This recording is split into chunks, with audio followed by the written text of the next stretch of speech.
72 hours living on Bitcoin in Queensland. Was it possible? Well, I want to start off with talking about some of maybe the negative points of paying with Bitcoin and then some of the positive points of paying with Bitcoin before I give you my kind of final summary of the entire process. One thing to start off with is it's not actually possible to pay for every single tiny detail of your trip because the Australian government does not yet take Bitcoin to pay for tourist visas. So we had to pay for our tourist visas to come to Australia using good old-fashioned fiat. Hotels still demand your credit card for holding security deposits, so there's that. But overall, I think one of the biggest things that we struggled with was really limited options, because even though there's a lot of restaurants that take it, for us, we're vegans, so it's been really hard for us to find, I think, really good food, because none of the vegan or vegetarian restaurants in Brisbane or in Agnes, in fact, or even any in Agnes, but none of them take Bitcoin, so that was a bit of a struggle for us with that. But even if you are, I guess, have a wider diet, it's still quite tricky because there is a rather limited amount of options available, considering how many restaurants and cafes accept Australian dollars. All of them do, whereas a tiny sliver accept Bitcoin. And that also translates over to other services like public transport. You can't pay for public transport here in Australia using Bitcoin, so that was a bit of a drawback. And it really limits your options on things like transport. So we had to pay for a slightly more expensive transfer service versus taking public transport from the airport, for example. Now, in terms of actually paying with Bitcoin, it was a bit up and down. We had 3 situations where we weren't able to pay for Bitcoin where we thought we would be able to pay for Bitcoin. So we asked at a lot of different places that didn't have Bitcoin advertised as a payment, and just to see what they would say. Of course, they didn't take Bitcoin, but in places where Bitcoin, they actually have the sign up saying, "We accept Bitcoin here." Well, I'll start off with, we were gonna buy some sorbet pops, Bitcoin sign out the front, go up to the counter with our sorbet pops. Sorry, the iPad's not working today. You'll have to pay in cash. So no sorbet pops for us. At the Getaway restaurant, which is a really great restaurant, by the way, and to be fair to them, the second time we went in, we were able to pay with Bitcoin, but the first time we went in, the internet wasn't working, so we weren't able to pay in Bitcoin on that day. I had to run out to the car and grab the credit card. And the hotel where we stayed in Agnes 1770, we weren't able to pay in Bitcoin either. By the time I went to pay for our room in the evening, the receptionist said that she's already done the cash out for the day, and that if I want to pay in Bitcoin, I can do it after X o'clock tomorrow, but we were leaving early in the morning, so the only option was for them to take our credit card. Now, I don't know if it was that the receptionist wasn't super familiar with how to pay for Bitcoin or just didn't want to do the paperwork again, I don't know. But the end result was that we weren't able to pay for our hotel room in Agnes using Bitcoin, which was a bit of a letdown. It was kind of one of our big things that we were supposed to be paying for in Bitcoin. And overall, I feel like there was a bit of a lack of, I guess, educational awareness around Bitcoin and blockchain and what it's all for. And oh, actually there was one other time when we couldn't pay in Bitcoin, I almost forgot. At the tavern in Agnes, we went to buy a couple of beers, sent the payment. The green tick didn't come up straight away. It's Bitcoin, it's a bit slow, I suppose.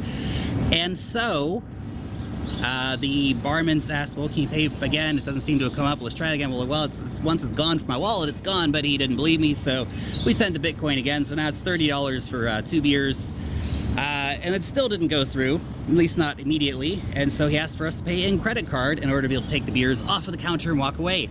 So $45 for 2 beers. Now, to be fair to the guys over there as well, one of the transactions did clear by the time we left the bar, so we got $15 back, but it was still $30 for 2 beers. And I think, I guess, the lack of awareness in how it all works in terms of once the Bitcoin's gone from my wallet, it's gone. So it is what it is. Definitely the staff need more education about why Bitcoin, what Bitcoin is, how to accept Bitcoin, to be aware that, well, we need to make sure our iPads charge if we want to accept Bitcoin. But I think the tough reality is that not a lot of people are coming and spending their Bitcoin yet. So there's that to deal with. Now, those are the negatives. I want to talk about the positives, because there were a lot of positives to paying in Bitcoin. A lot of places do actually accept Bitcoin, and that was really, really cool to be able to go to so many different services and pay in Bitcoin. Going on the Lark tour, for example, was super awesome and a lot of fun, and they accepted Bitcoin, and that process was super painless. The receptionist knew exactly what to do. We paid for Bitcoin, very easy, very worry-free, and very hassle-free. So when Bitcoin did work, it worked really, really well.